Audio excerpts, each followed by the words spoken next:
Technológia LNG predstavuje oproti súčasnej technológii stlačeného zemného plynu CNG výrazný posun vpred v oblasti úspornosti, bezpečnosti prevádzky. Každopádne sa stále jedná o zemný plyn, len v inej podobe. LNG, skvapalnený zemný plyn, je plyn, ktorý je hlboko schladený na teplotu nižšiu ako minus 164 stupňov. Tým pádom sa vlastne mení o skupenstvo. S aspektami prevádzky od tankovania až po samotnú jazdu sa oboznámili primátori, starostovia i zástupcovia viacerých slovenských dopravcov v Dunajskej Strede.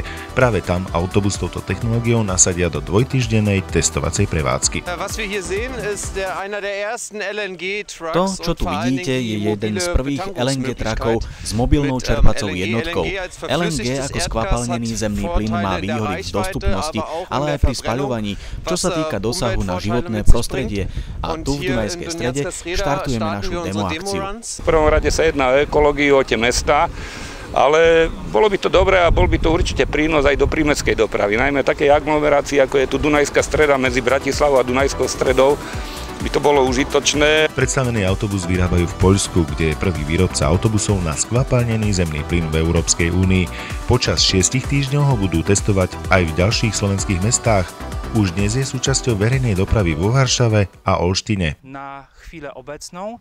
V súčasnosti tam jazdí 11 autobusov. Za 2 roky by ich malo byť 50.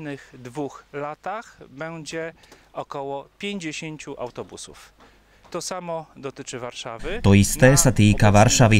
Tam jazdí 32 vozidiel a ďalších 120 by malo pribudnúť. Docelowo będzie to około 120 więcej. Európske združenie hospodárskych záujmov Danube LNG je hlavným nositeľom projektových úloh v rámci LNG Masterplan pre Slovenskú republiku a Maďarsko. Cieľom združenia je za podpory projektov Európskej únie vytvoriť priestor pre využitie skvapalneného zemného plynu v zmysle stratégie Európskej únie.